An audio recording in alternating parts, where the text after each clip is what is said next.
Buenos días, amados hermanos. Ahora sí podemos iniciar. Que el Señor les bendiga. Vamos a orar, a pedir la asistencia a nuestro Dios para iniciar nuestro estudio hoy de la segunda epístola de Pedro y la epístola de Judas. Oremos, hermanos. Padre amado, Señor, te damos gracias por este día. Gracias por tu misericordia.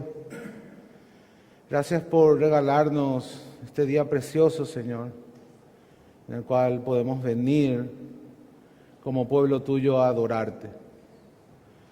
Señor, trae quietud a nuestras almas, trae reposo a nuestros pensamientos, para que podamos apartar este tiempo como un tiempo santo delante de ti. Queremos adorarte en espíritu y en verdad, al escuchar tu palabra, al estudiar tu palabra, conocerte cada día más para conformarnos a tu voluntad. Oh, Señor, obra en esta mañana por tu Espíritu Santo en nosotros. Ábrenos el entendimiento para que podamos comprender tu palabra, Señor, lo que tú has escrito en la segunda epístola de Pedro y en la epístola de Judas, para que estemos preparados. Ayúdanos, Señor, por Jesucristo nuestro Señor te lo pedimos. Amén. Hermanos, cuando entramos, por ejemplo, en una librería, ¿verdad? Hay librerías famosas aquí en Ciudad del Este. Vemos una cantidad de títulos de libros. Y seguramente la mayoría de ellos hoy en día están en contra del cristianismo de una u otra manera. A lo mejor algunos hasta niegan deliberadamente la existencia de Dios, promueven el ateísmo o promueven otro tipo de religiones paganas y orientales que están muy de moda hoy. Pero eso no es algo que a nosotros nos sorprende, ¿cierto, hermanos? Esperamos que el mundo esté lleno de oscuridad. Esperamos que el mundo esté en rebelión a Dios. No debe ser una sorpresa para los cristianos la enemistad del mundo hacia Dios, porque la Biblia nos advierte de ello claramente. Es más, nosotros mismos éramos enemigos de Dios. Y así todo Él murió por nosotros y nos redimió. Ahora, ¿qué pasa cuando entramos en una librería cristiana? ¿Qué tipo de libros podemos encontrar ahí? ¿Será que cualquier libro que nosotros tomemos nos va a hablar de la verdad de Dios? ¿Nos va a ayudar a ser un medio de gracia para conformarnos a la imagen de Jesucristo? ¿Nos va a dar sabiduría cristiana? ¿Será que solamente por el hecho de tener la etiqueta de cristiano un libro ya nos garantiza que es conforme a la verdad? Yo creo que no. Al entrar en cualquier librería cristiana, lastimosamente vamos a encontrar materiales que son totalmente contrarios a la verdad de Dios. Y con esa situación en mente, quiero que lean conmigo el primer versículo del capítulo 2, segunda de Pedro, capítulo 2, versículo 1. Segunda de Pedro, capítulo 2, versículo 1. Dice el apóstol: pero hubo también falsos profetas entre el pueblo, como habrá entre vosotros falsos maestros, que introducirán encubiertamente herejías destructoras. Esto es lo que nos está advirtiendo el apóstol, que dentro mismo de la iglesia, ¿verdad?, así como hubo siempre en el pueblo de Israel, también va a haber entre ustedes falsos maestros.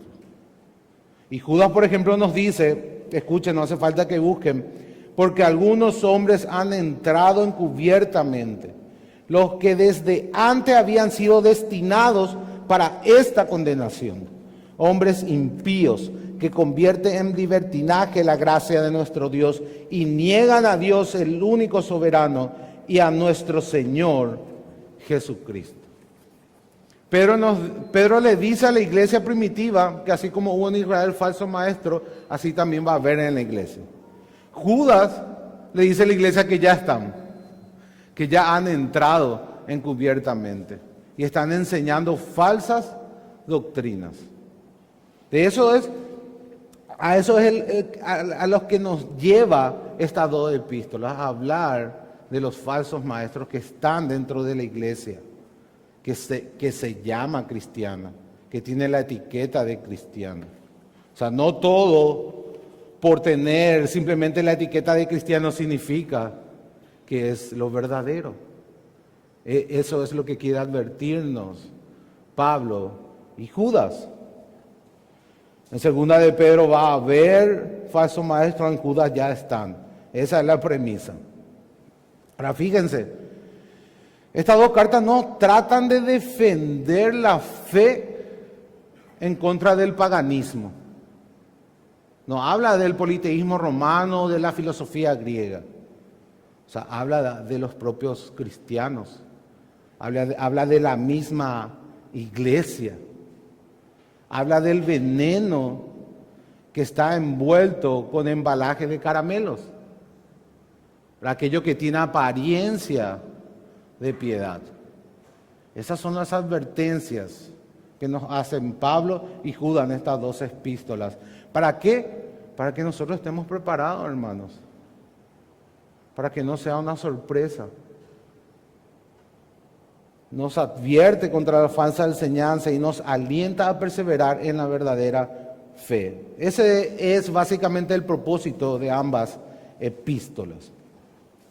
Vamos a ver un poco ahora el contexto, hermanos. Vayan a 2 de Pedro, capítulo 1, verso 1. Ahí nos dice claramente quién escribió la carta. 2 de Pedro, capítulo 1, versículo 1.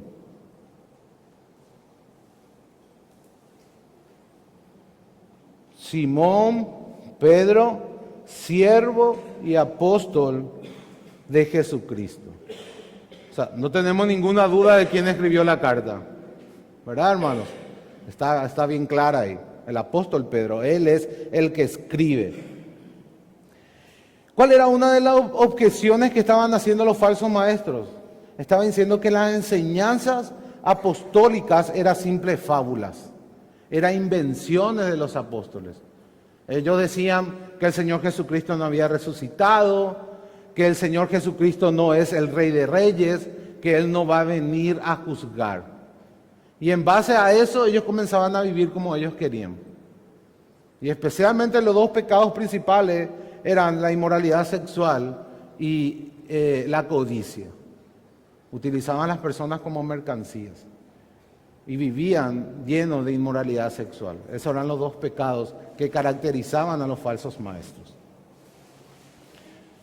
Por eso en el versículo 16 del capítulo 1 nos dice: porque no os hemos dado a conocer el poder y la venida de nuestro Señor Jesucristo siguiendo fábulas artificiosas, sino como habiendo visto con nuestros propios ojos su majestad. O sea, Pedro no está hablando y contando algo que le dijeron a él. Pedro está hablando algo que él vio con sus propios ojos. Y ustedes recuerdan la transfiguración en el monte, en la cual Pedro, Juan y Jacobo fueron testigos. O sea, ellos vieron ahí al Cristo glorificado. Cristo se mostró a ellos con toda su gloria. Ellos sabían que Cristo era Dios. Y además de eso, ellos vieron al Cristo resucitado. Por tanto, las enseñanzas de Pablo no eran fábulas, sino eran en base a lo que ellos habían visto con sus propios ojos. O como decía el apóstol Juan, lo que hemos palpado. ¿Recuerdan la epístola de Juan? O sea, ellos hablaban como testigos oculares del ministerio del Señor Jesucristo. Ese era el argumento y esa es la primera objeción que Pedro estaba atacando. ¿A quién escribió el apóstol Pedro?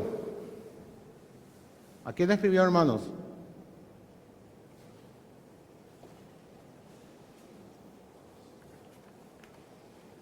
A los mismos oyentes de la primera epístola. Vayamos al capítulo 3, versículo 1. Segunda de Pedro, capítulo 3, versículo 1.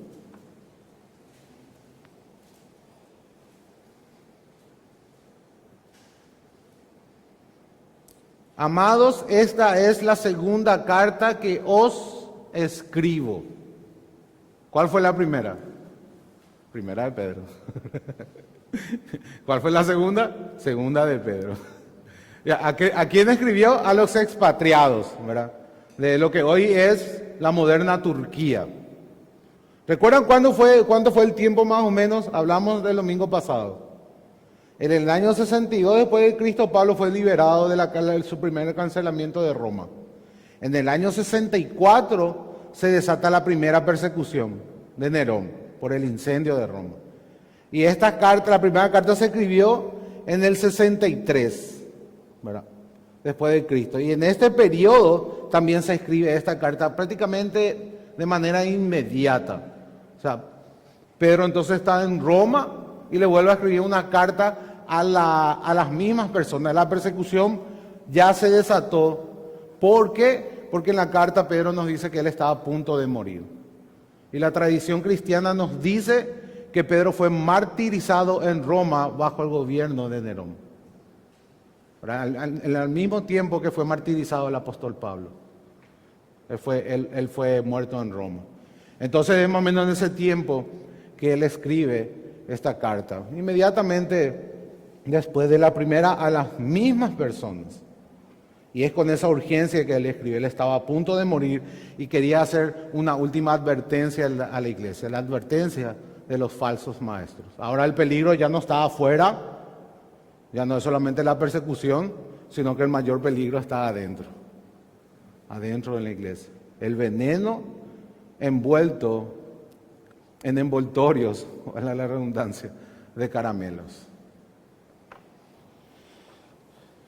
Veamos ahora un poco de Judas.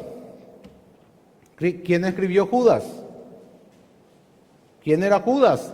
¿Era Judas Iscariote? ¿Era Judas el Celote? ¿Quién era, hermanos? El primer versículo de Judas nos dice quién escribió. Judas, siervo de Jesucristo y hermano de Jacobo. Judas capítulo 1. Judas, siervo de Jesucristo y hermano de Jacobo. Ese es el escritor. Judas sabemos que era el hermano de Jacobo. ¿Por qué? Porque la carta nos dice. Ahora, ¿quién es Jacobo? Jacobo es Santiago. No es Santiago el apóstol, porque él ya había sido martirizado. Recuerda, él ya había sido martirizado. Este Jacobo a quien se refiere aquí es Jacobo, el líder de la iglesia de Jerusalén, que era el medio hermano de Jesucristo. Y Judas también, por tanto, al ser el hermano de Santiago, quien era hermano de Jesús, también era medio hermano de Jesús. Este es el que escribe la epístola de Judas. Sabemos que el hermano de Jesús, durante su ministerio, no creyeron en él, ninguno de ellos. Todos ellos se convirtieron después de la resurrección de Cristo. Sin embargo, cuando los apóstoles fueron dispersados, ellos quedaron como los líderes de la iglesia de Jerusalén, como ancianos de la iglesia de Jerusalén. Evidentemente por el vínculo que tenían un papel principal en la iglesia primitiva en Jerusalén. ¿A quién escribe Judas? No nos dice explícitamente en la carta, pero cuando leemos la carta de Judas, que es una de las más breves del Nuevo Testamento, podemos darnos cuenta de que él asume que las personas conocen mucho del contexto y la cultura judía. Y también por la historia sabemos que Judas fue el líder de la iglesia de Jerusalén. Y por todas estas connotaciones contextuales podemos afirmar con toda seguridad de que Judas escribía a cristianos judíos. Eso sí podemos tener muy claro, hermanos. Por ejemplo, en este libro cita dos libros apócrifos que eran muy comunes en la lectura judía de aquel tiempo. Y uno de esos libros se llamaba el Testamento de Moisés, ¿verdad? Que es de ahí de donde él saca el encuentro del arcángel Gabriel y Satanás peleando por el cuerpo de Moisés. Eso era de una literatura judía, de un libro apócrifo, que no es inspirado, pero sí tiene mucho valor histórico. Y era de común conocimiento entre los judíos. Entonces él hace uso de eso para ilustrar ciertas cosas, para afirmar ciertas verdades. Eso no quiere decir que el testamento de Moisés sea inspirado y que todo lo que diga ese libro sea verdadero. Simplemente él usó porciones para ilustrar ciertas verdades. Así como el apóstol Pablo también citó a filósofos griegos para ilustrar ciertas verdades. Pero eso no quiere decir que todo lo que decían esos filósofos griegos era verdad. ¿Se entiende, hermanos? O sea, nosotros podemos utilizar una frase de alguien que no es cristiano, pero que es verdadero, para ilustrar una verdad. Es simplemente eso es lo que está haciendo Judas, y también lo hizo Pablo. Por ejemplo, cita de filósofos que utilizaba Pablo. En él somos y en él nos movemos. Esa era una cita famosa de aquel tiempo. O las malas compañías corrompen las malas costumbres. Eran dichos seculares que Pablo lo utiliza porque son verdaderas. La verdad trasciende a las personas. Toda verdad es de Dios. No importa quién la diga. Un mormón puede decirte algo que es verdad. Pero esa verdad no le pertenece a él. Esa verdad viene de Dios porque toda verdad procede de él. ¿Se entiende, hermanos? Otro de las menciones que hace es referente al libro de Enoc. Verán en el versículo 14. Vamos a leer por Judas. Versículo 14. Judas capítulo 1 tiene un solo capítulo. Versículo 14.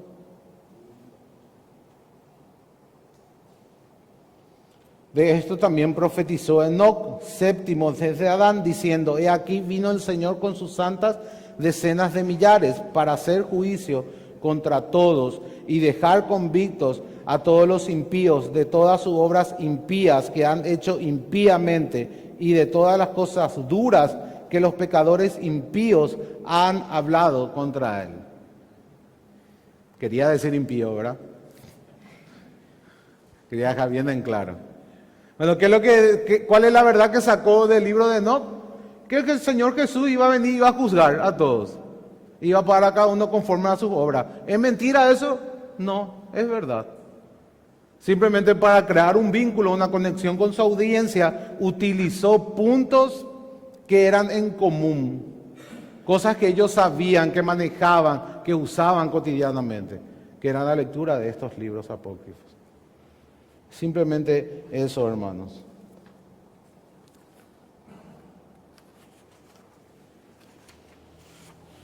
Ahora, no podemos dejar de notar la similitud de estos libros. Ahora, abordan temas similares, comparten un mismo lenguaje y hasta es probable que hayan sido escritos uno en relación con otro. Ahora, no podemos saber cuál se escribió primero exactamente, pero vemos una conexión. Dijimos al comienzo, Pablo dice que van a venir los falsos maestros y Judas nos dice que ya vinieron, ¿verdad? Hay una conexión ahí, como que sigue una secuencia. Es como que están conectados. Parece que habla a las mismas personas. Eso podemos notar, que hay esa conexión. Inclusive en sus folletos, los que trajeron sus folletos, van a ver unas tablas de las correlaciones de los versículos entre Segunda de Pedro y Judas, donde prácticamente dice lo mismo. Hay mucha conexión entre las dos epístolas y recuerden que las dos son cortitas. Segunda de Pedro tiene 3 capítulos y Judas tiene un solo capítulo.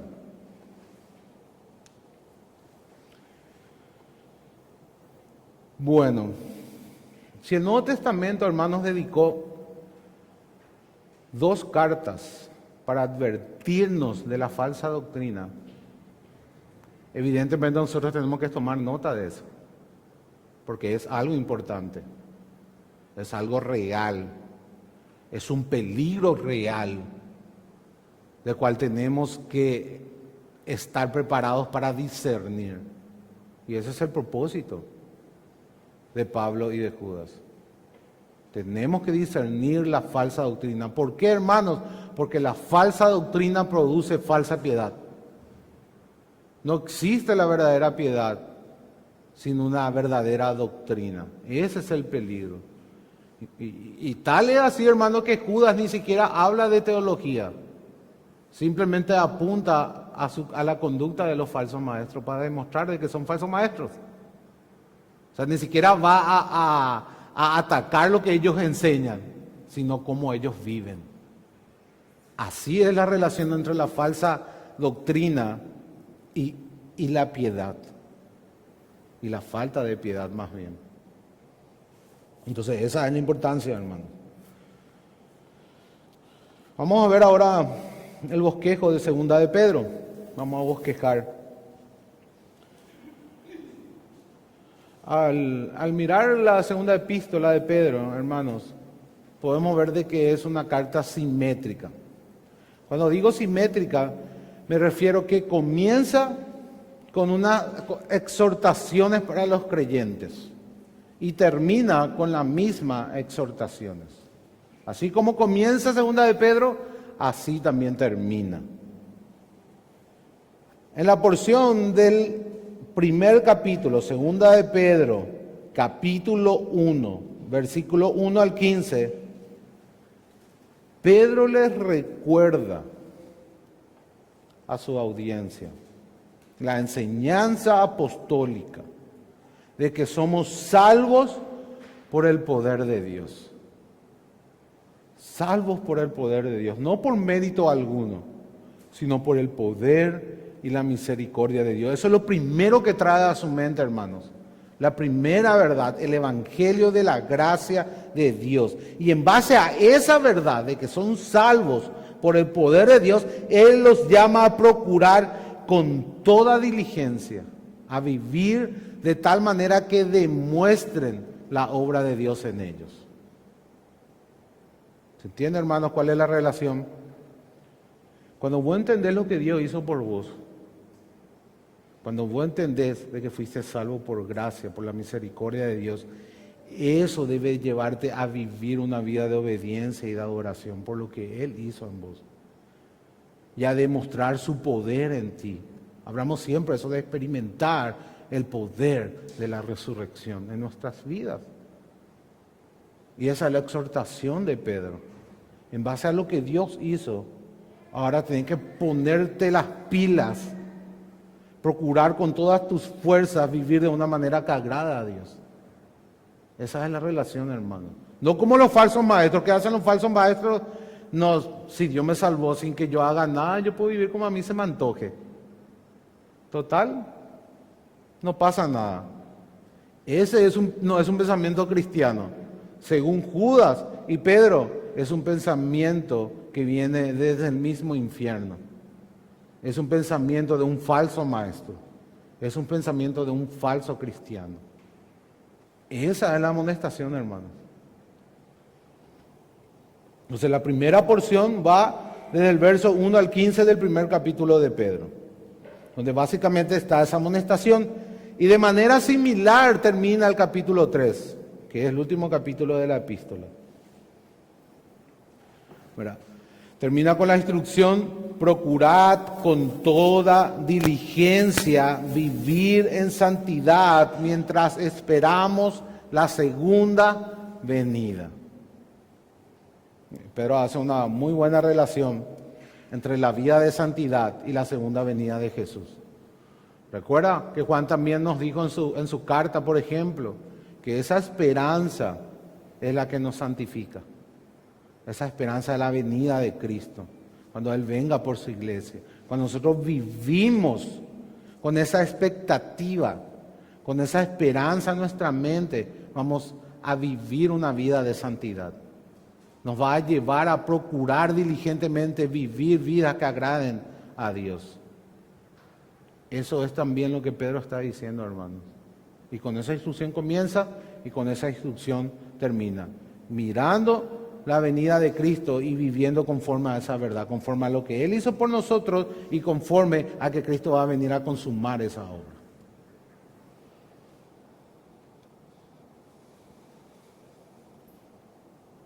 En la segunda parte del capítulo 1, de 16 a 21, Pedro nos da las razones por las que podemos estar seguros que Jesús va a regresar. Es muy importante que tengan su folleto, hermanos, porque ahí están todo el bosquejo que yo le estoy diciendo y le va a ayudar para sus notas. Directamente todo lo que yo estoy citando está en el bosquejo de ustedes. La segunda parte, la segunda sección del capítulo 1, 16 y 21 nos da las razones por las que podemos estar seguros de que Jesús va a volver. Luego tenemos la tercera sección. La tercera sección es el capítulo 2. En ese capítulo está la parte central del libro. ¿Cuál es la parte central del libro? El capítulo 2 de la epístola, perdón. El capítulo 2 de la segunda epístola de Pedro es la sección central. Ahí está el mensaje de la epístola.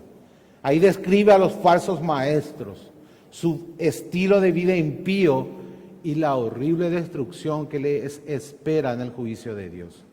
Ese es el mensaje central, hermanos. El capítulo 2.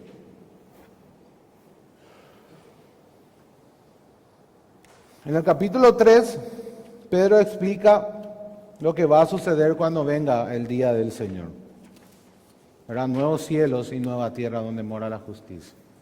Ese es el bosquejo sencillo de la segunda epístola de Pedro. Ahora podemos estructurar un poco Judas. Ahí tenemos una estructura similar, hermanos. Un solo capítulo.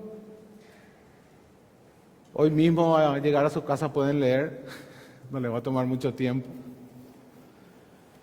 Judas escribe muy apasionadamente, está muy preocupado por las circunstancias por las que está atravesando la iglesia, por la presencia de los falsos maestros. Y él escribe apasionadamente, pero como un padre amoroso que quiere cuidar a sus hijos. Ese es el corazón que muestra Judas en su epístola. Él está preocupado por la iglesia, porque falsos maestros se han introducido y están enseñando herejías destructoras. El centro del libro, de la epístola, al igual que segunda de Pedro, es la descripción del estilo de vida de los falsos maestros y el juicio que les espera. Ese es el mensaje central. Ambos tienen el mismo mensaje, describir la vida licenciosa de los falsos maestros y dar la certeza de que ellos van a ser juzgados cuando Cristo vuelva. Todas esas cosas ellos negaban, hermanos, los falsos maestros. Negaban la resurrección de Jesús, negaban que Él era el Señor que tiene la autoridad para juzgar, negaban que Él iba a volver, que decía todo sigue igual, nunca el Señor viene, retarda su promesa y todas esas cosas que nos hablan en estas epístolas. Y decía de que Dios no le iba a juzgar, que ellos podían vivir como ellos querían porque Dios no le iba a juzgar. Todas esas cosas son lo que atacan Pedro y Judas. Temas principales. Vamos a ver los temas principales de ambas epístolas, porque vimos que hay mucha conexión, tienen el mismo mensaje central y prácticamente hablan del mismo tema. El primer punto de estas epístolas es la certeza del llamado. ¿Qué es lo que nosotros como iglesia tenemos que tener según estas enseñanzas? Cuando abunda la falsa enseñanza como hoy, es la certeza de nuestro llamado. Eso es lo primero que hacen, tanto Pedro como Judas. El cristiano debe estar seguro de su salvación. A eso es lo que se refiere. Hermanos, vamos a ver Judas, acompáñenme a la epístola de Judas, el primer versículo.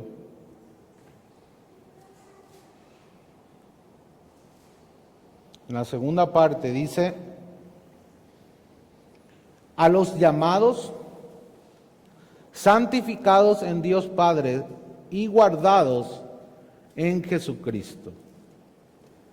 Ser llamado significa ser escogidos por Dios. Santificados por Dios, ¿qué era santificado? Apartado. Dios nos aparta. Dios aparta un pueblo para sí de entre la humanidad. Dios escoge un pueblo para sí y lo guarda en Cristo. Eso es lo que está diciendo Judas.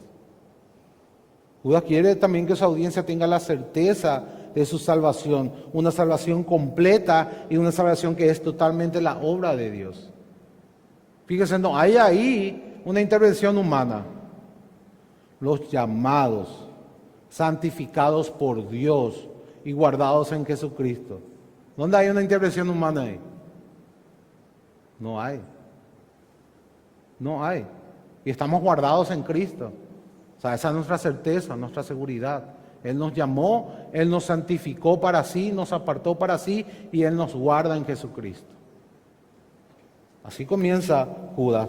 Pedro dice algo similar. Vayamos, segunda de Pedro, capítulo 1, verso 3 y 4.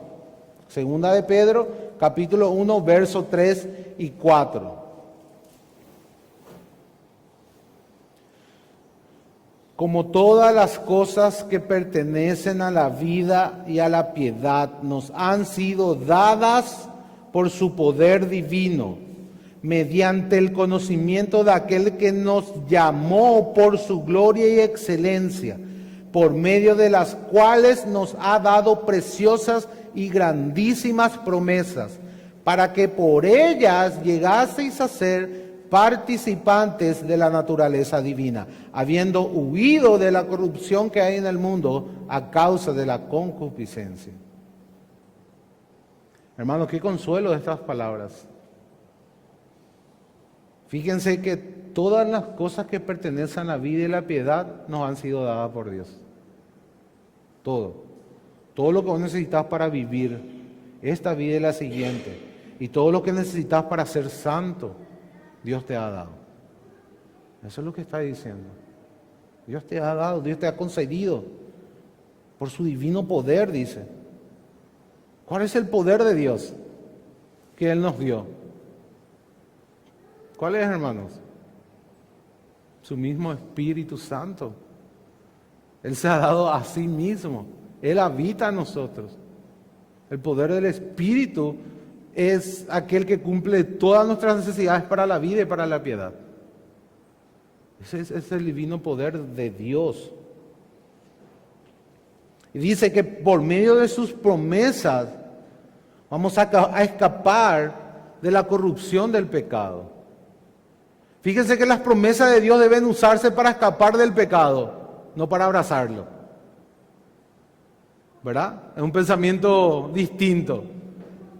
Los falsos maestros utilizan las promesas de Dios para vivir una vida licenciosa. Los cristianos utilizan las promesas de Dios para vivir en el poder del Espíritu Santo una vida piadosa. Esa es la diferencia, hermano. Por lo que Él hizo y por lo que Él hará. Vivimos para Él.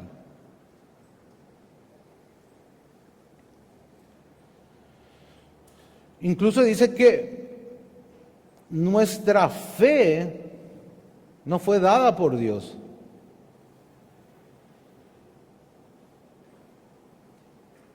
¿Verdad? Jesús murió y Jesús resucitó para el perdón de nuestros pecados. Y mediante ese arrepentimiento y fe que Él nos concede, estamos vestidos de la justicia de Cristo. No hay nada nuestro, hermanos. Es el poder de Dios que nos salvó, es su gracia que nos salvó.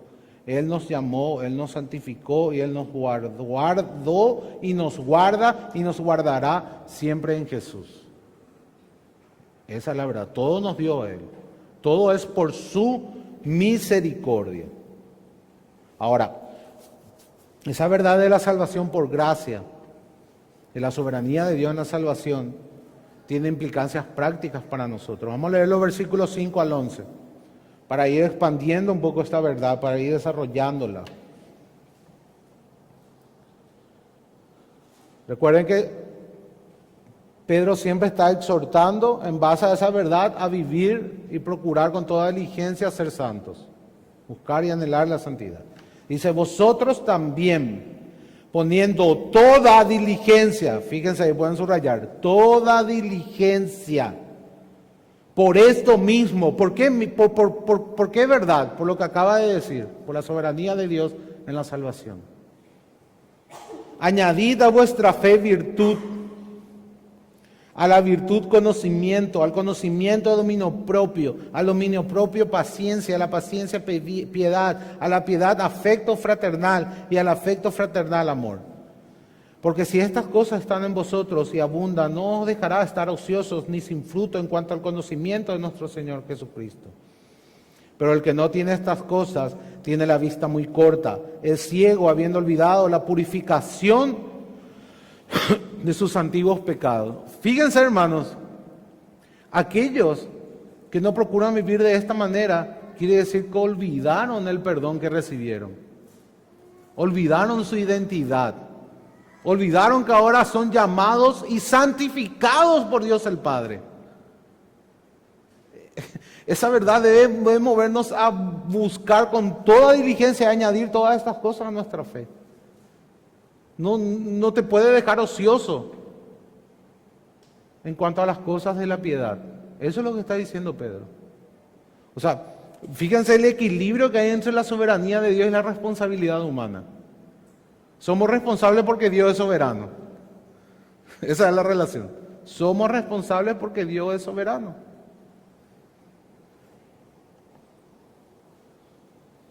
Por lo cual, continúa diciendo, hermanos, tanto más procurad hacer firme vuestra vocación y elección, porque haciendo estas cosas no caeréis jamás, porque de esta manera os será otorgada amplia y generosa entrada en el reino eterno de nuestro Señor y Salvador Jesucristo. ¿Qué es lo primero que el cristiano debe de hacer, hermanos? Buscar la certeza de su salvación. Y Pedro nos dice cómo la obtenemos.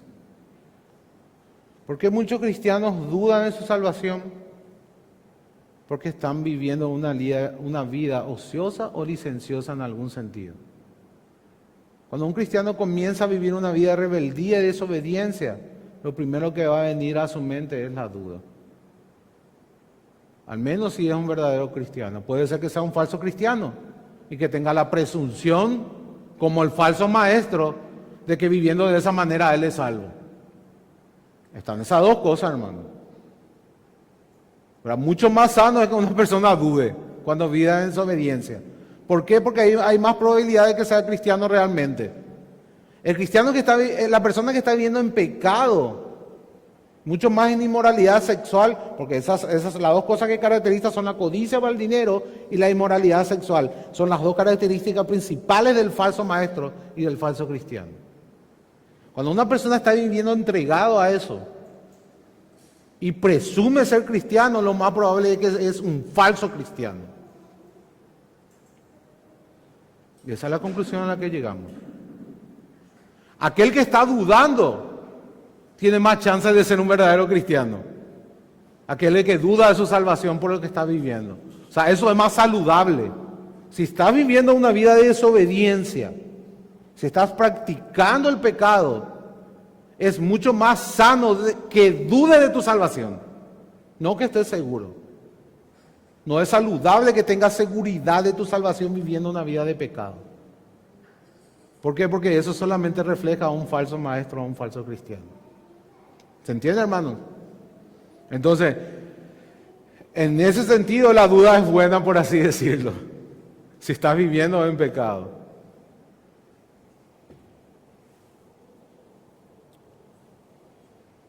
¿Qué hacen entonces los hijos de Dios? La imagen de la adopción es muy útil, hermano. ¿Qué hace un hijo cuando ve a su padre? Aquellos que tienen niños pequeños. ¿Qué quiere hacer un niño cuando ve a su padre? ¿Verdad? Está la famosa música, yo quiero ser como mi papá. Es el sentimiento de todo niño. Quiere imitar a su padre, quiere ser como su papá. Mira, así también el cristiano.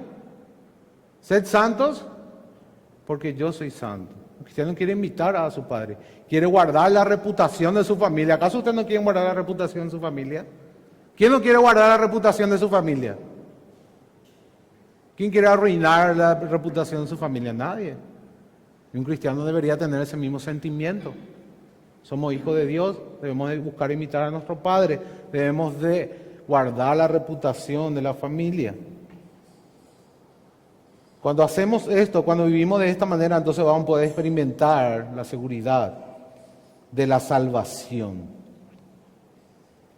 Por eso nos dice: procurad hacer firme vuestra vocación y elección. Haciendo todas esas cosas, hermano. Esa es la manera de estar seguro de tu salvación. Si te dice a ti mismo: estoy dudando de mi salvación, agarrá la epístola de Pedro y ve todo lo que tenés que hacer para garantizar tu salvación, para tener la seguridad de que sos un escogido de Dios. Esa es la enseñanza que sacamos aquí, en este primer punto. Necesitamos tener esa certeza, hermano. La certeza de la salvación. Mucho más cuando abunda la falsa enseñanza.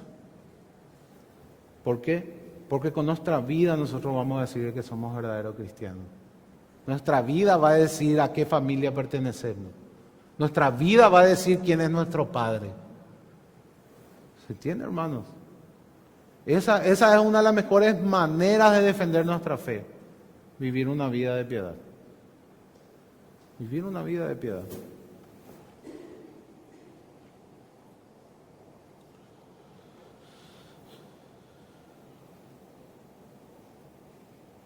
En base a todo esto, y hablando en términos más teológicos, podemos ver que la santificación, el proceso de la santificación, de ser cada día más parecido a Jesús, eso es la santificación, tiene verdades pasivas y activas, ¿verdad? ¿Cuál es el aspecto pasivo de la santificación? De que Dios nos ha salvado y nos ha santificado. Que Dios obra en nosotros por el poder de su Espíritu Santo. Que separado de Él nada podemos hacer. Necesitamos estar en la vid, ¿verdad? Y ser alimentados por esa savia de justicia que es Cristo, que obra a través del Espíritu Santo. Pero eso no anula que nosotros somos responsables de buscar esa santidad. Como un atleta se prepara para correr una carrera, debemos de recurrir a las disciplinas cristianas, a los medios de gracia, para que Dios obre en nosotros y podamos tener todas esas cosas que corresponden a la piedad. Ese es el procedimiento. No anula la soberanía de Dios, no anula nuestra responsabilidad, hermano. Somos responsables.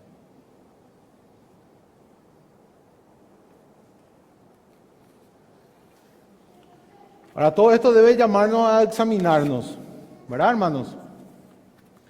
Tenemos que examinarnos. ¿Cuántos de estos frutos que citó Pedro puedes ver en tu vida? ¿Cuántos de aquellos puedes ver? Ahí creo que habla de 8 frutos. Piedad, dominio, amor fraternal. Esa es una buena manera de mirar nuestro cristianismo. Pero tenemos que procurar obtener esas cosas. ¿Para qué?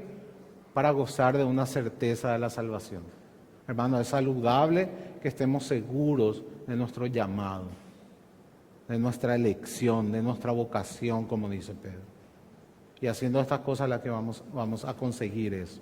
Y debemos de alentarnos entre nosotros a tener esa seguridad. ¿Qué quiere decir, hermanos?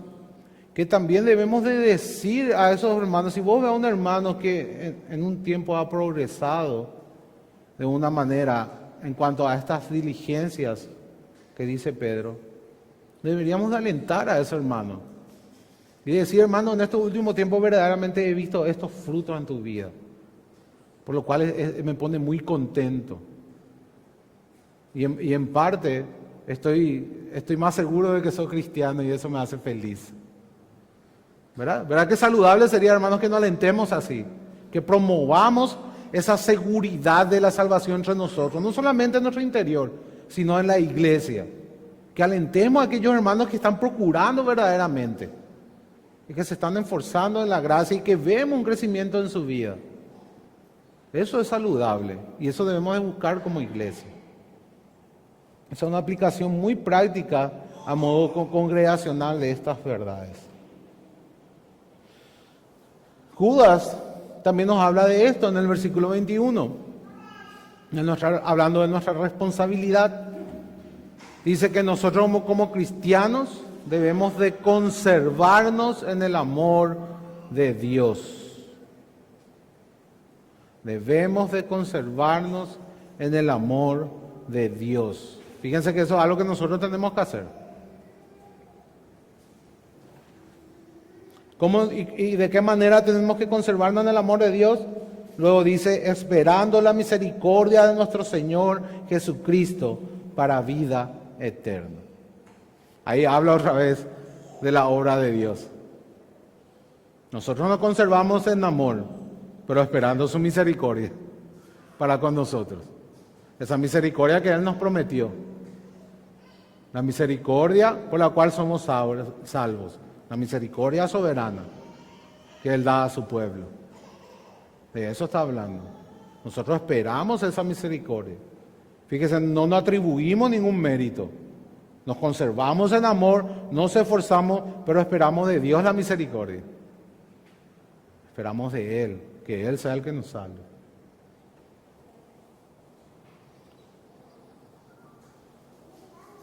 Una de las formas entonces que sabemos que somos salvos, hermanos, es por la evidencia en nuestra vida cristiana. Esa es una forma de examinarnos. ¿Hay evidencia en nuestras vidas? ¿Podemos ver de estas cosas que Pedro habla? Ahora, no somos salvos por esas evidencias. Somos salvos por confiar en lo que Jesús hizo por nosotros, por confiar en las promesas de Dios. Pero si hemos confiado verdaderamente, esas evidencias van a notarse en nuestras vidas. De eso es que nos habla Pedro y Judas.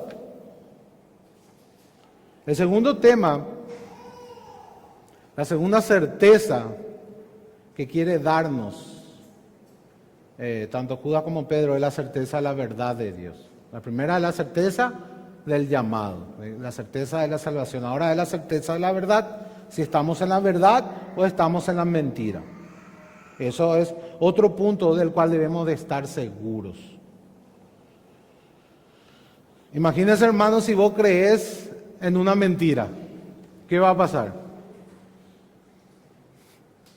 Entonces tenés que tener la certeza de que lo que crees es verdadero. Por eso es que tanto Pedro como Judas nos quieren dar esa certeza. Fíjense en los versículos 17 y 18 de Judas.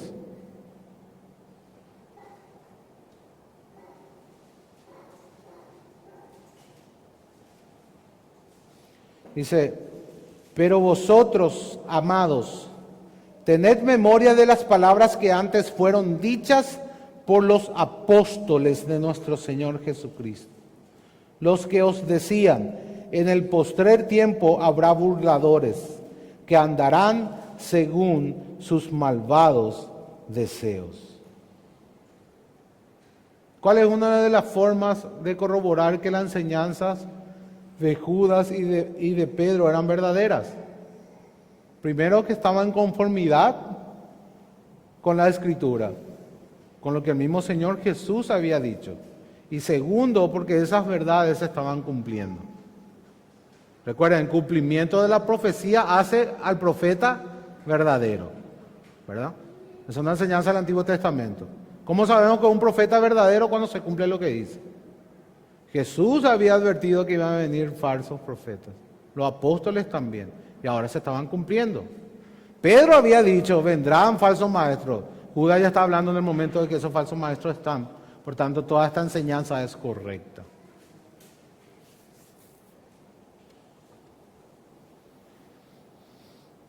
Vamos a leer ahora 2 de Pedro, capítulo 1, versos 19 y 21. ¿Cómo sabemos que tenemos la certeza de la verdad de Dios? Ese es el punto que estamos viendo, hermanos. Dice, segunda de Pedro capítulo 1, verso 19. Tenemos también la palabra profética más segura, a la cual hacéis bien de estar atentos como una antorcha que alumbra en lugar oscuro, hasta que el día esclarezca y el lucero de la mañana salga en vuestros corazones. Entendiendo primero esto, que ninguna profecía de la Escritura es de interpretación privada, porque nunca la profecía fue traída por voluntad humana, sino que los santos hombres de Dios hablaron siendo inspirados por el Espíritu Santo. ¿A qué hace referencia Pedro? A las enseñanzas del Antiguo Testamento. Bueno, solamente en el Antiguo Testamento habían profetas de este estilo. Fíjese que dice la palabra profética más segura.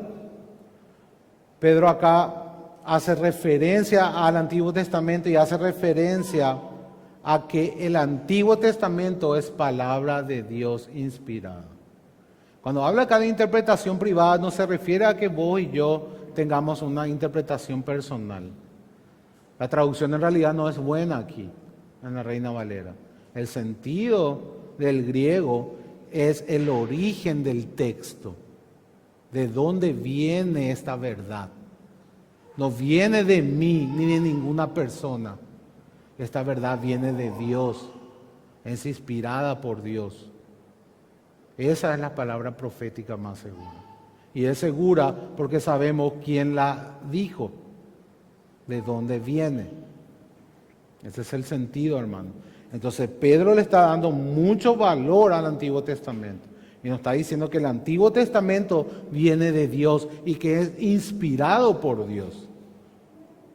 Fíjese que nunca ninguna profecía fue traída por voluntad humana. Ninguna. Todas las profecías vinieron por voluntad de Dios. Sino que los santos hombres de Dios hablaron siendo inspirados por el Espíritu Santo. Esa es la certeza, esa es la garantía, ese es el sentido de este pasaje. Todo lo que los hombres dijeron fue inspirado por el Espíritu Santo. Por tanto, no viene de ellos, no vino por voluntad humana, sino por voluntad divina. ¿Por qué debemos de confiar entonces en el Antiguo Testamento? Porque viene de Dios, porque es inspirada por Dios, porque no viene de los hombres, sino viene por voluntad divina y por revelación divina. Ahora, en el capítulo 3 de esta misma epístola, versos 15 y 16, Pedro no solamente hace referencia al Antiguo Testamento, sino también al Nuevo Testamento.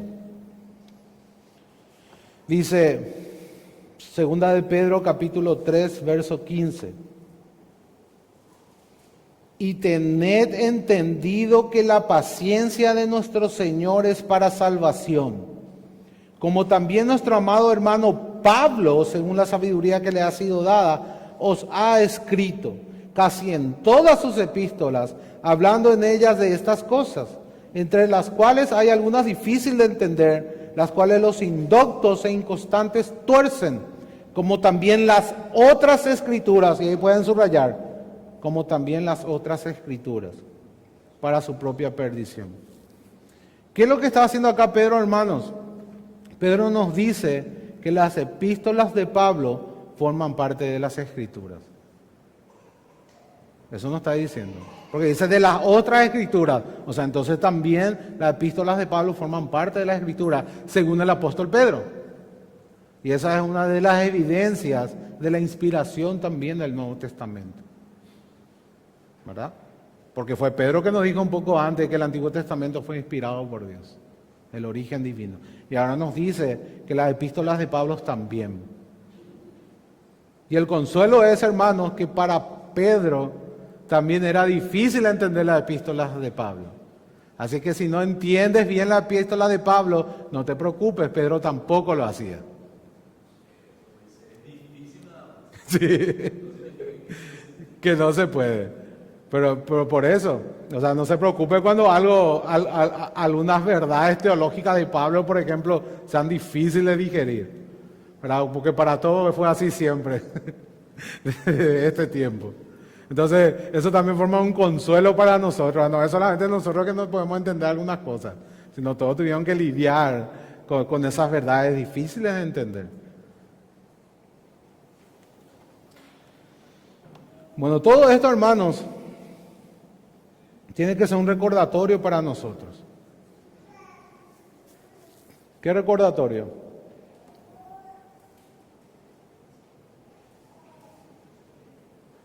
La comunidad cristiana debe ser una comunidad en la cual la palabra de Dios está resonando constantemente, ¿verdad? Estamos aferrados a esas verdades. Son esas verdades las que nos libran del error, las que nos libran de la falsa enseñanza. Debemos tener certeza de que conocemos esa verdad, de que conocemos el Evangelio, de que conocemos la palabra de Dios, para poder protegernos de la falsa enseñanza. Ese es el punto, hermanos. Y como iglesia, somos responsables de mantener y de velar por esa verdad y de enseñar esa verdad. Pablo había dicho que somos columnas y baluarte de la verdad, la iglesia de Jesucristo. Es nuestro deber. En 2 de Pedro, capítulo 3, verso 2, no hace falta que busquen, escuchen nada más. 2 de Pedro, capítulo 3, verso 2 dice, para que tengáis memoria de las palabras que antes han sido dichas por los santos profetas. Fíjense, hermano, que tanto Judas como Pedro no estaban diciendo algo nuevo en sí mismo. Ellos se estaban apoyando en verdades que estaban desde el Antiguo Testamento. Y simplemente escribe para recordar las Escrituras, para que recuerden lo que los profetas hablaron, para que recuerden lo que Jesús habló, para que recuerden lo que los apóstoles enseñan. Y en base a esa enseñanza comparen a la enseñanza de los falsos maestros y por sobre todo a sus vidas. Ese es el argumento.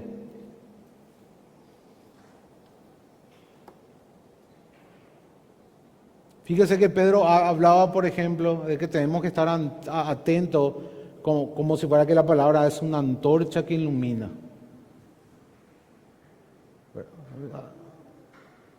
¿Cuántas veces pensamos así de la palabra de Dios? ¿Cuántas veces, hermanos, pensamos que somos tan dependientes de la palabra de Dios como somos dependientes de la luz para poder vivir? Muchas veces olvidamos que estamos en un mundo de tinieblas y de oscuridad y pensamos que podemos vivir en nuestra propia capacidad sin darnos cuenta. Sin darnos cuenta olvidamos nuestra necesidad urgente de la luz. Imagínate si vivir en un mundo de oscuridad, no hay luz, no hay electricidad, no hay sol. ¿Cómo vas a poder vivir? ¿Cómo vas a poder caminar sin tropezarte? ¿Cómo vas a poder ir de un lugar a otro? ¿Verdad que somos dependientes de la luz? Dependemos de la luz. Y de esa manera debemos de depender de la palabra de Dios, dice Pedro, como una antorcha que ilumina nuestro andar en esta vida, nuestro vivir, porque estamos en un mundo de oscuridad, hermanos. Necesitamos la luz de la palabra de Dios.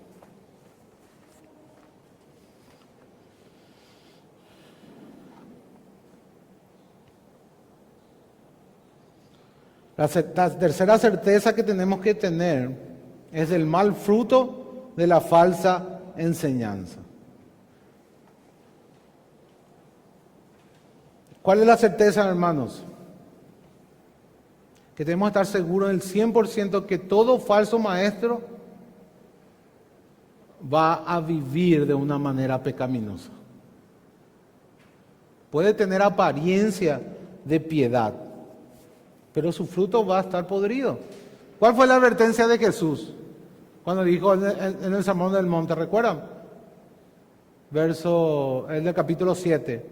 Guardaos de los falsos profetas. Por sus frutos os conoceréis. Por sus frutos. ¿Cuál es la forma de reconocer a un falso maestro? Por sus frutos. Y esa misma enseñanza de Cristo es que apelan tanto Judas como Pedro. Por sus frutos van a conocer. Y ese es el mensaje central. ¿Cómo discernir a un falso maestro?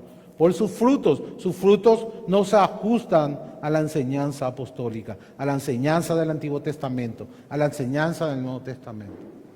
No se ajustan.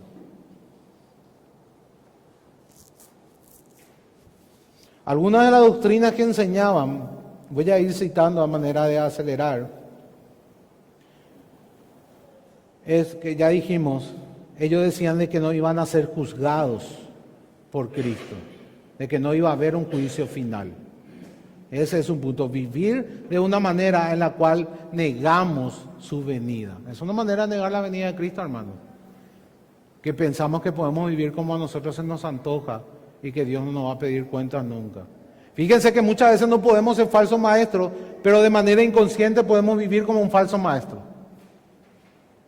Porque vivimos una vida de pecado y pensamos que Dios nunca nos va a juzgar y que no vamos a rendir cuentas a Él. Y de esa manera estamos negando su venida. Estamos negando el juicio de Dios. Recuérdense que en el juicio de Dios todos vamos a estar ahí.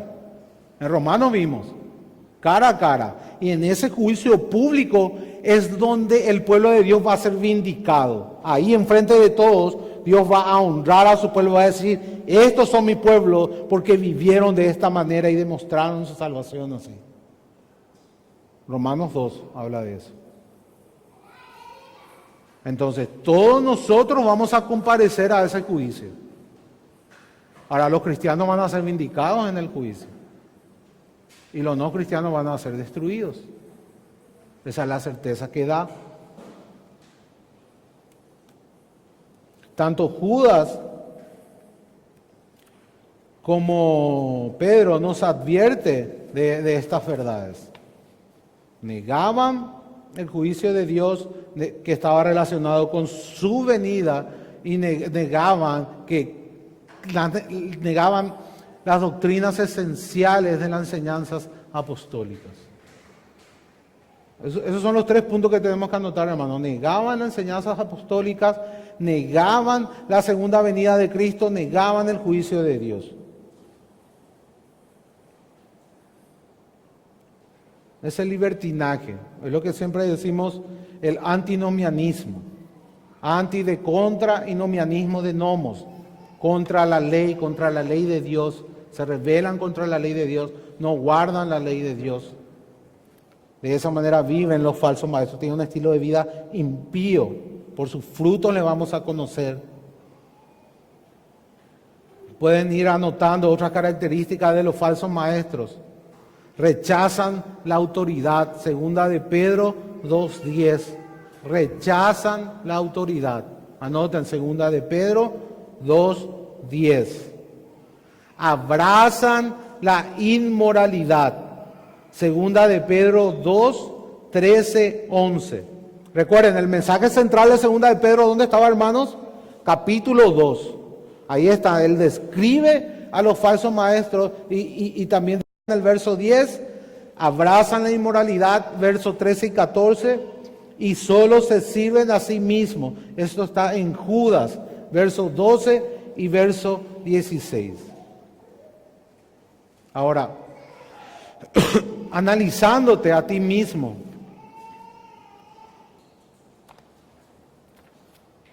¿rechazas o no rechazas la autoridad en tu corazón?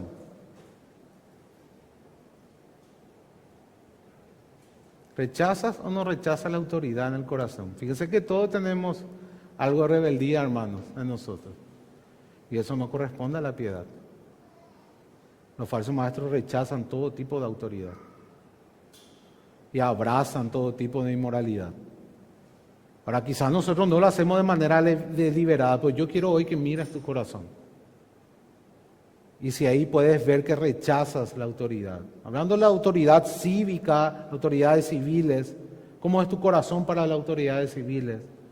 Sin importar que seas corrupta o no, son autoridades. Autoridades en la institución educativa que estás, si estás estudiando. Autoridades en la iglesia, autoridades en tu casa. ¿Cómo es tu corazón para con la autoridad? Eso es algo que debemos de examinarnos. En cuanto a la inmoralidad, todos ya sabemos, hermanos, que la inmoralidad es pecado, pero muchas veces dejamos de luchar con ella en nuestros corazones. No debemos descansarnos de luchar contra la inmoralidad. No debemos descansarnos. La tercera característica que aplica a nosotros es que no debemos de servirnos a nosotros mismos. Y siempre digo esto, hermano. Muchas veces cuando venimos a la iglesia, solamente venimos para servirnos. Con una mentalidad materialista vestida de espiritual. Solamente queremos recibir. Solamente queremos servirnos. Y no olvidamos que el principio del reino es mejor dar que recibir. No olvidamos que estamos llamados a hacer un sacrificio vivo, santo y agradable a Dios. No olvidamos que somos llamados a ser un medio para la edificación de la iglesia. A utilizar nuestros dones, nuestros talentos, nuestro tiempo, nuestros recursos para edificar a la iglesia y no para servirnos nada más de ella. Entonces eso corresponde a un falso maestro. Eso corresponde a una persona a la cual espera la condenación y no la salvación. El vivir sirviendo no solamente a nosotros mismos. Estamos llamados a darnos por sobre todas las cosas. Y es ahí donde recibimos la mayor de las bendiciones. Judas nos dice cómo tenemos que responder. ¿Verdad? Es famoso, voy a citar, dice, contender ardientemente por la fe una vez dada a los santos. Estamos llamados a contender, a defender la verdad del Evangelio. Y la mejor forma de defender el Evangelio, dijimos, es viviendo el Evangelio. Debemos de conocer, amar y defender la verdad. Esa es la manera que debemos de responder a la falsa enseñanza. No estamos llamados a crear un blog o una página contra la apostasía y empezar todo el día a darle duro a los falsos maestros. No, esa no es la manera de defender, hermano. Sí, hay momentos que uno tiene que advertir por la mejor manera de defender tu fe viviéndola. Es una vida de piedad, porque ahí va a ser un contraste con el falso. En tu vida hay que se ve esa luz, esa antorcha que brilla, como dice Pedro, en un mundo de tinieblas.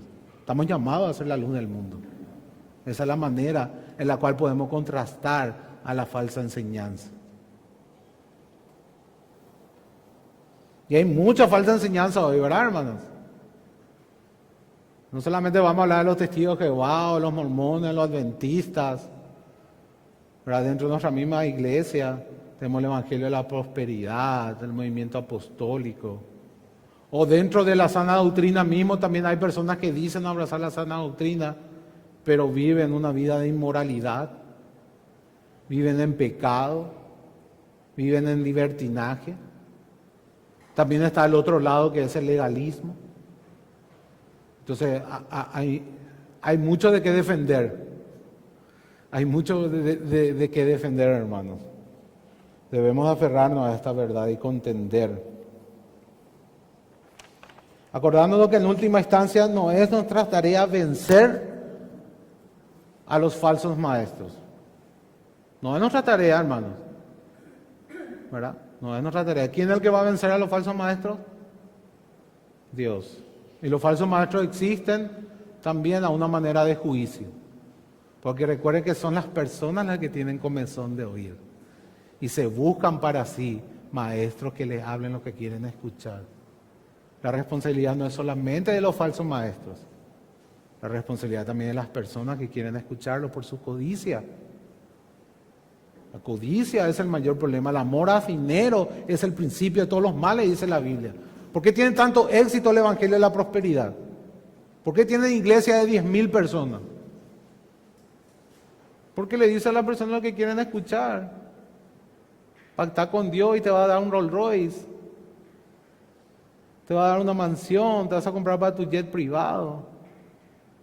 Y le engañan a la gente, construyendo un sistema piramidal, ¿verdad? A la que muchas empresas también recurren para hacerse dinero, donde solo se enriquecen los que están arriba. Y los que están abajo, nada. No pasa nada con ellos. En toda estructura piramidal, solo los que están arriba se enriquecen. Todo lo que están abajo le alimentan constantemente. Eso es lo que ocurre con estas iglesias. Y el último punto para cerrar es la certeza del juicio de Dios. Los falsos maestros no se dan cuenta que este juicio viene, pero el juicio es real. Tanto Pedro como Judas advierten de que Cristo va a venir y que va a destruir a todos los impíos, que vivían impíamente. ¿Cuántas veces dijo impío Judas? Como 4 o 5 veces, ¿verdad? Para asegurarlo de que van a ser destruidos cuando Cristo venga. Y no solo eso, sino que toda la tierra, dice, va a ser renovada. Y Dios va a crear nuevos cielos y nueva tierra donde solamente mora la justicia. Y va a caber ahí un impío. Va a entrar ahí alguien que vive en inmoralidad o en pecado. No, porque dice que ahí solamente va a morar la justicia. Hermano, muchas personas dicen, ¿por qué lo que Dios no destruye ya la injusticia?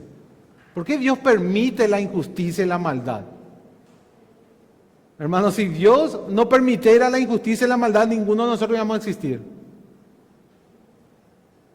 Dios permite eso por misericordia al final. Porque si Dios tenía que pagarnos a cada uno conforme a nuestras obras, ¿dónde íbamos a estar? ¿Verdad?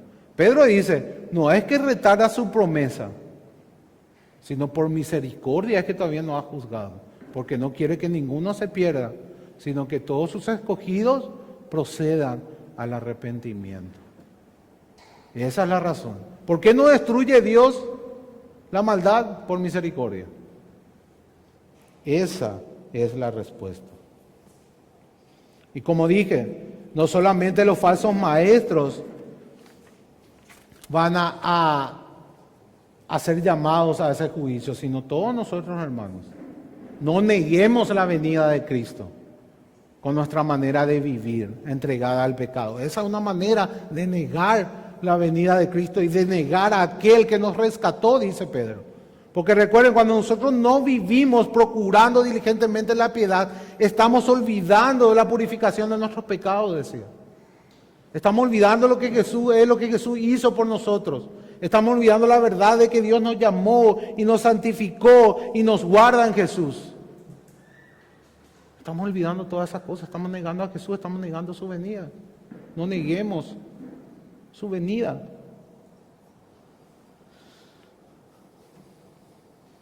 Debemos de procurar la santidad. Esa es la exhortación. Debemos de procurar la santidad. Y al hacerlo debemos de mirar adelante.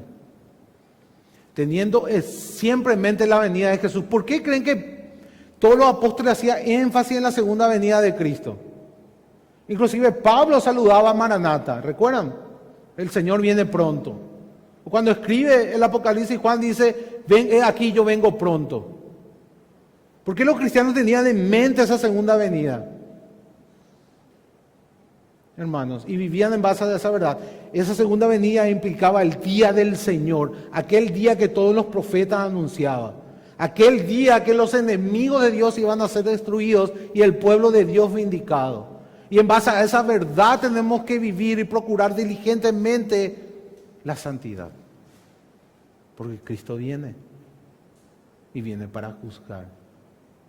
Ya no viene como un carpintero en Medio Oriente. Viene como el Rey de Reyes sentado en su trono. Viene a juzgar a las naciones y nosotros vamos a ser juzgados también ahí, hermanos. Y es en ese juicio donde vamos a ser vindicados. Nosotros no estamos exonerados de ese juicio. Vamos a estar ahí parados delante del gran trono blanco. Y Dios ahí nos va a vindicar y nos va a decir, este es mi pueblo. Pasad al reino, preparado delante de la fundación del mundo. Delante de todos, el pueblo de Dios va a ser vindicado. Esa es la verdad y de esa manera tenemos que vivir. Tenemos que vivir meditando, hermanos, en la realidad del cielo. En la realidad del juicio, pero también en la realidad del cielo. Algunos ya se fue a un lugar de vacaciones. ¿Qué es lo que hacemos cuando vamos a un lugar de vacaciones, cuando vamos a un lugar que no conocemos? Agarramos una guía y empezamos a procurar cómo es este lugar, qué hay para hacer, cómo es en realidad. Ahora comenzamos a pensar en todo lo que ofrece ese lugar, en todas las cosas que uno puede hacer en ese lugar. Y así también tiene que ser el cielo. Tenemos que escribir una guía de viajes, ¿verdad? Hice viajes y describimos ahí todo lo que vamos a tener, ese paraíso eterno. No un paraíso terrenal, es un paraíso eterno. Es un paraíso, de meditar en esas verdades, hermanos, y vivir en esas verdades. También meditar en el juicio de Dios, pero también meditar aún más allá, en esos nuevos cielos y nueva tierra donde mora la justicia. De esa manera que debemos de procurar vivir como agrada a Dios. Tanto Judas como Pedro quiere que estemos seguros de nuestro llamado, quiere que estemos seguros de la palabra de Dios, quiere que estemos seguros de los malos frutos de los falsos maestros y quiere que estemos seguros de que Dios juzgará. Y dice Judas para terminar, y aquel que es poderoso para guardaros sin caída y presentaros sin mancha delante de su gloria con gran alegría, al único y sabio Dios nuestro Salvador, sea gloria, majestad, imperio, potencia, ahora y por todos los siglos. Amén. Oremos. Señor, te damos gracias por tu palabra. Gracias, Señor, por prepararnos para lidiar con la falsa enseñanza. Ayúdanos a buscar diligentemente la santidad, a procurar la certeza de nuestro llamado, la certeza de la verdad en que creemos, la certeza, Señor, de que los falsos maestros serán juzgados y que por sus frutos vamos a reconocerlos, y la certeza de tu gran juicio final, de que todos vamos a comparecer delante de ti. Que vivamos, Señor, conforme a estas verdades. Que vivamos poniendo nuestra mente en los nuevos cielos y nueva tierra, donde mora la justicia. Por Jesús nuestro Señor te lo pedimos. Amén.